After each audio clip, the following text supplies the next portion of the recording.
गांव की सुबह हमेशा शांत और सुकून भरी होती है। सूरज की पहली किरणें बरगद की पत्तियों से छनकर आती हैं और हवा में मिट्टी की सौंधी खुशबू घुल जाती है। ऐसे ही एक सुबह गांव की चौपाल पर आदित्य अपनी किताबों में खोया था। पर उस शांति को तोड़ने वाला एक था रोहन, जिसकी हंसी पूरे गांव में गूंजती थी। रोहन, जो हर किसी का प्यारा था, गांव की जान था। और फिर उसकी नजर अपने सबसे अजीज दोस्त आदित्य पर पड़ी। अरे यार आदित्य, फिर वही पोथियों में घुसा पड़ा है। थोड़ा गांव की रौनक भी देख ले। देख, कैसी मस्त हवा चल रही है, चिड़ियां चहक रही हैं और तू यहाँ नंबरों के पीछे पड़ा है। तू देख ले, मेरा तो यही सुकून है। ये नंबर ही मुझे शहर लेकर जाएंगे और बड़ा आदमी बनाएंगे।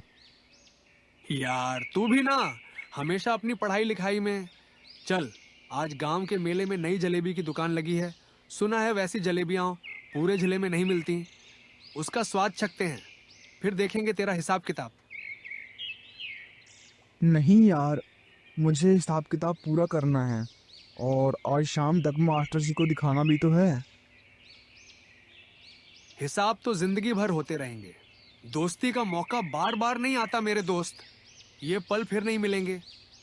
चल यार प्लीज, आज बस एक बार। आदित्य उस अटूट दोस्ती को पहचानता था। उसे पता था, रोहन के प्यार भरे जिद के आगे वह कभी नहीं टिक पाएगा।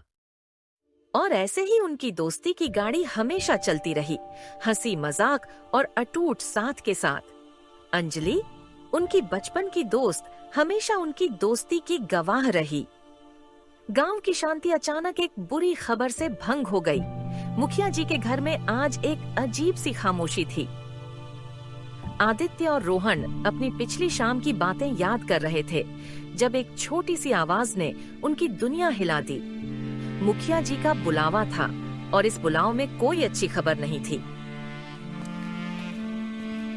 आदित्य के बाबूजी किशनलाल एक कोने में बैठे थे। उनकी हालत देख आदित्य का दिल बैठ गया। आदित्य बेटा, मुझे तुम्हें एक दुखद खबर देनी है। तुम्हारे बाबूजी को एक ऐसी बीमारी है जिसका इलाज अपने गांव में नहीं हो पाएगा। वैद्य जी ने बता दिया है कि उन्हें बड़े शहर ले जाना होगा और उसमें बड़ा खर्च आएगा। क्या? ये कैसे हो सकता है? मुखिया जी, बाबूजी को क्या हुआ? बेटा, हमने सारी कोशिशें कर ली, अब बस शहर ही एक उम्मीद है। आदित्य, हिम्मत रख, हम सब तेरे साथ हैं। हम कुछ न कुछ करेंगे। गांव वाले भी अपनी तरफ से मदद करने की कोशिश करेंगे, जितना बन पड़ेगा। और फिर शुरू हुआ रोहन का संघर्ष। उसने हर दरवाजा खटखटाया, अपने परिवार से, गांव वालों से मदद मांगी। उसने अपनी सबसे प्यारी बकरियां भी बेचने का फैसला किया, बस आदित्य के बाबूजी को बचाने के लिए। रोहन ने आदित्य को एक पल के लिए भी अकेला नहीं छोड़ा। उसके हर दर्द में साथी बना रहा। दिन बीतते गए, पर पैसों का इंतजाम नहीं हो पा रहा था। आदित्य की उम्मीद टूट रही थी, पर रोहन ने हार नहीं मानी। उसने अपने जीवन का सबसे बड़ा फैसला ले लिया था। अब कुछ नहीं हो सकता, पैसे भी नहीं है। बाबूजी को बचाना मुश्किल लग रहा है।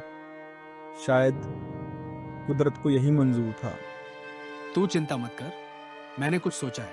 बस तू हिम्मत मत हार। गांव के कुछ मेधावी बच्चों को शहर में पढ़ाई के लिए वजीफा मिलना था और रोहन उनमें से एक था। यह उसके बड़े सपनों का रास्ता था। हाँ रोहन बेटा, क्या बात है? तुम तो बड़ी खुशी से आए होंगे वजीफे की खबर सुनते ही। मास्टर जी, मुझे वजीफे वाली लिस्ट से मेरा नाम हटाना है। क्या? लेकिन क्यों बेटा? ये मौका बड़ी मुश्किल से मिलता है। तुमने इसके लिए कितनी मेहनत की है, तुम्हें पता है ना? कुछ निजी कारण है मास्टर जी। बस मुझे यह वजीफा नहीं चाहिए। इसकी जगह किसी और जरूरतमंद को मिल जाए तो अच्छा है। रोहन, तू ये क्या कर रहा है? अपनी पढ़ाई क्यों छोड़ रहा है? शहर जाने का इतना बड़ा मौका क्यों गंवा रहा है? तू जानता है ना, गांव के कितने बच्चे इस मौके के लिए तरसते हैं। अंजलि, आदित्य के बाबूजी की जान ज्यादा जरूरी है। मेरे वजीफे के पैसे से उनकी मदद हो सकती है। मैं उन्हें ऐसे मरते हुए नहीं देख सकता। तेरा भविष्य, तेरे सपने, भविष्य तो दोस्त के साथ ही है अंजलि। अगर मेरा दोस्त ही नहीं होगा तो मैं इस भविष्य का क्या करूंगा? रोहन ने यह बलिदान चुपचाप दिया, बिना आदित्य को बताए, क्योंकि उसे पता था सच्चा दोस्त कभी एहसान नहीं जताता, बस साथ निभाता है। कुछ हफ्तों बाद गांव में खुशी की लहर दौड़ गई। किशनलाल स्वस्थ होकर घर लौट आए थे। पिताजी अब ठीक हो गए? बेटा, मैं ठीक हूँ। सब तुम्हारी और रोहन की वजह से हुआ। खासकर रोहन का बहुत बहुत धन्यवाद। आदित्य खुशी से झूम उठा। वह अपने दोस्त के पास आया, उसका शुक्रिया अदा करने, पर उसके मन में एक सवाल था। रोज बचा लिया मेरे बाबूजी को। मैं तेरा ये एहसान जिंदगी भर नहीं भूलूंगा मेरे दोस्त। पर ये सब पैसे आए कहाँ से? इतने सारे पैसे गांव वालों ने कैसे जुटाए? मैंने तो इतना सोचा भी नहीं था। और फिर अंजलि ने वो सच्चाई बताई जो रोहन ने सबसे छिपा कर रखी थी। आदित्य, ये सब रोहन की वजह से हुआ है। उसने अपना शहर जाने वाला वजीफा छोड़ दिया और उसके पैसे तुम्हारे बाबूजी के इलाज में लगा दिए। रोहन, तूने ये क्या किया? इतना बड़ा मौका क्यों गवा दिया शहर जाने का? तेरे तो बड़े बड़े सपने थे शहर जाने के भाई। अरे यार, फिर इमोशनल हो रहा है। दोस्त के लिए इतना भी नहीं कर सकता क्या? वैसे भी तेरे बिना शहर जाकर क्या करता मैं? तेरे बिना तो शहर भी गांव जैसा लगता। तूने मेरे लिए इतना बड़ा बलिदान दिया मेरे दोस्त। मैं तेरा ये एहसान कैसे चुकाऊंगा भाई? बलिदान नहीं, दोस्ती है ये। दोस्ती में एहसान नहीं होते। तेरी खुशी में ही मेरी खुशी है। अगर तेरे बाबूजी को कुछ हो जाता तो मैं खुद को कभी माफ नहीं कर पाता। उनकी आंखों में आंसू थे, पर उन आंसुओं में दुनिया की सबसे सच्ची दोस्ती का प्रतिबिंब था। कुछ साल गुजर गए। आदित्य ने अपनी पढ़ाई पूरी की और गांव में ही रहने का फैसला किया। उसने एक छोटी सी दुकान खोली जहां वह गांव वालों के लिए हिसाब किताब का काम करता था। और इस नई शुरुआत में उसका पहला साझीदार उसका सबसे सच्चा दोस्त था। रोहन, जो कभी शहर जाने का सपना देखता था, अब आदित्य के साथ गांव में ही अपनी किस्मत लिख रहा था। उनकी दोस्ती उनके व्यापार की नींव बन गई। अंजलि भी गांव के स्कूल में पढ़ाती थी और हमेशा उनकी दोस्ती की गवाह रही।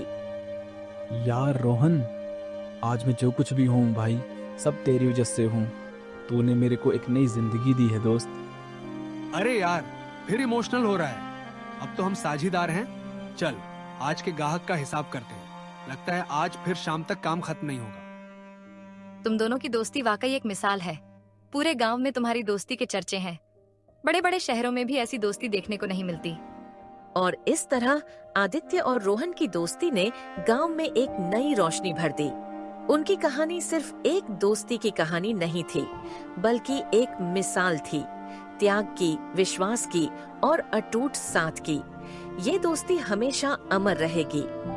अगर आपको हमारी वीडियो पसंद आई हो तो वीडियो को लाइक करें, चैनल को सब्सक्राइब करें और बेल नोटिफिकेशन दबाना न भूलें।